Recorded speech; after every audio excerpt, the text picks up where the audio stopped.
MP police के लिए जितने भी विद्यार्थी तैयारी कर रहे हैं उन सभी छात्रों को ये टॉपिक पूरा अंत तक देखना है। भारत के सभी जो प्रमुख बंदरगाह है उनके बारे में इस वीडियो में मैं आपको जानकारी दूंगा, इसलिए सभी बच्चे इस वीडियो को बिल्कुल मिस ना करें। प्रत्येक वर्ष जो बंदरगाह होते हैं उनका क्वेश्चन ज़रूर बनता है, इसलिए आप इस टॉपिक को पूरा देखें और याद करें। चैनल पर अगर आप हमारे साथ नए जुड़े हैं माय डियर फ्रेंड्स, डेली में इसी प्रकार का जो स्टैटिक जीके हैं टॉपिक वाइज टॉपिक सभी क्लियर करवा रहा हूं डेली। तो आप सभी से मेरा कहना है कि आप सभी बच्चों को चैनल को सब्सक्राइब कर लेना है अपनी एमपी पुलिस की तैयारी के लिए। भारत के सभी प्रमुख बंदरगाह है। भारत में कुल 13 प्रमुख बंदरगाह है। कितने बंदरगाह है? हमारे भारत में जो प्रमुख बंदरगाहों की संख्या है वो कितनी है? 13 है। अब देखिएगा, ये पश्चिमी तट के बंदरगाह होंगे, तो इधर पूर्वी तट के जो बंदरगाह होंगे तो इनको आपको ध्यान से देखना है, ठीक है।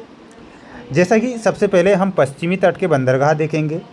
कांडला बंदरगाह है जो कि किस राज्य में आता है? ये गुजरात राज्य में आता है, जो कि आप यहाँ पर देख रहे हैं गुजरात राज्य। एक होता है मुंद्रा बंदरगाह। तो मुंद्रा जो बंदरगाह है ये भी गुजरात में आता है। जामनगर, पोरबंदर और वलसाड, ये जो 5 बंदरगाह है जो कि पश्चिमी स्थल के हैं, तो ये पांचों बंदरगाह कहाँ के हैं? जैसे कि कांडला, मुंद्रा, जामनगर और पोरबंदर और वलसाड, तो ये कहाँ पर है? तो ध्यान रखना है ये कहाँ पर है? गुजरात में, ठीक है। तो ये आपको याद रखना है, स्क्रीनशॉट लेते चले। इसके बाद में देखिएगा सभी पश्चिमी तट के बताऊँगा। और एक होता है मुंबई बंदरगाह जो कि महाराष्ट्र में पड़ता है। JNPT नावा शेवा बंदरगाह, ये भी महाराष्ट्र का है। और मुरमगांव बंदरगाह जो कि कहाँ पर है? गोवा में है। तो ये तो पश्चिमी तट के सभी बंदरगाह हो गए हैं। अब पूर्वी तट के जो बंदरगाह हैं उन्हें आपको ध्यान से देखना है। जैसा कि एक होता है पारादीप बंदरगाह। तो पारादीप जो बंदरगाह है ये किस राज्य में आता है? ये ओडिशा राज्य में स्थित है पारादीप बंदरगाह। तो ये आपको यहाँ पर क्या करना है? ध्यान रखना है, ओडिशा राज्य। एक होता है हल्दिया बंदरगाह। हल्दिया जो बंदरगाह है यहाँ पर ये स्थित है, और ये जो स्थित है ये कहाँ पर है? ये पश्चिम बंगाल में स्थित है। कहाँ पर है? पश्चिम बंगाल। ये भी आपको करेक्ट ध्यान रखना रहेगा। हल्दिया बंदरगाह जो कि कहाँ पर है? पश्चिम बंगाल। एक बंदरगाह और देखिएगा, यह है विशाखापट्टनम बंदरगाह जो कि आंध्र प्रदेश राज्य में स्थित है। कहाँ पर है? आंध्र प्रदेश राज्य। इसके बाद में आपका अगला जो बंदरगाह आता है चेन्नई बंदरगाह। तो चेन्नई बंदरगाह तमिलनाडु राज्य में आता है। इसके बाद में तूतीकोरिन जो कि यहाँ पर चिदम्बरनार, ये तमिलनाडु में आता है। ये आपको ध्यान रखना है, ठीक है।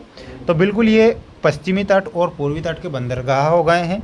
इसमें आपको मैं तालिका के माध्यम से भी बता देता हूं। तो तालिका भी हमने बनाई है, आपके लिए बनाई है, तो बिल्कुल आप निश्चिंत होकर इन्हें पढ़कर जरूर जाइएगा। जैसा कि कांडला, मुंद्रा, जामनगर, पोरबंदर, वलसाड, ये तो गुजरात में हो गए हैं। मुंबई JNPT महाराष्ट्र में हो गया। मुरमगांव गोवा में हो गया। मुरमगांव गोवा। पारादीप ओडिशा। हल्दिया पश्चिम बंगाल। विशाखापट्टनम आंध्र प्रदेश। और चेन्नई बंदरगाह तमिलनाडु में है। और तूतीकोरिन भी कहाँ पर है? दोनों बंदरगाह तमिलनाडु में हैं।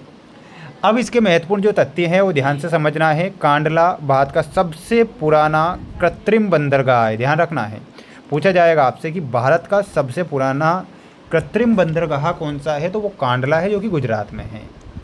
मुंद्रा भारत का सबसे बड़ा निजी बंदरगाह है। कैसा बंदरगाह है? निजी बंदरगाह है जो कि कहाँ पर है? गुजरात में। JNPT नावा शेवा भारत का सबसे व्यस्त कंटेनर बंदरगाह है, महाराष्ट्र में। हल्दिया गंगा भागीरथी नदी के मुहाने पर स्थित है, पश्चिम बंगाल में। एक होता है तूतीकोरिन, ये तमिलनाडु का प्रमुख बंदरगाह है। ये आपको महत्वपूर्ण पॉइंट याद करना है। सभी बच्चे एक बार वीडियो को लाइक जरूर करें। चैनल पर नए हैं चैनल को सब्सक्राइब करके ही रखना है। बिल्कुल टॉपिक वाइज टॉपिक सभी चीज़ें मैं क्लियर यहाँ पर करवा रहा हूँ। अब यहाँ पर देखिएगा, भारत के सभी प्रमुख बंदरगाह पश्चिम से पूर्व की ओर बढ़ते हैं। पश्चिम से पूर्व कांडला, मुंद्रा, जामनगर, पोरबंदर, वलसाड, मुंबई। JNPT मुरमगांव, पारादीप, हल्दिया, विशाखापट्टनम, चेन्नई, तूतीकोरिन। तो ये सभी प्रमुख बंदरगाह है जो कि पश्चिम से पूर्व की ओर भी मैंने बता दिए हैं। तो ये एक महत्वपूर्ण टॉपिक था जिसमें मैंने आपको भारत के सभी प्रमुख बंदरगाह के बारे में बताया है। सभी जो बच्चे एमपी पुलिस की तैयारी कर रहे हैं, बिल्कुल टॉपिक वाइज टॉपिक में डेली कुछ ना कुछ लेकर आ रहा हूँ जो आपकी एमपी पुलिस की परीक्षा के लिए प्रश्न बन जाएंगे, इसलिए याद ज़रूर करिएगा और चैनल को सब्सक्राइब जरूर करना है। जय हिंद।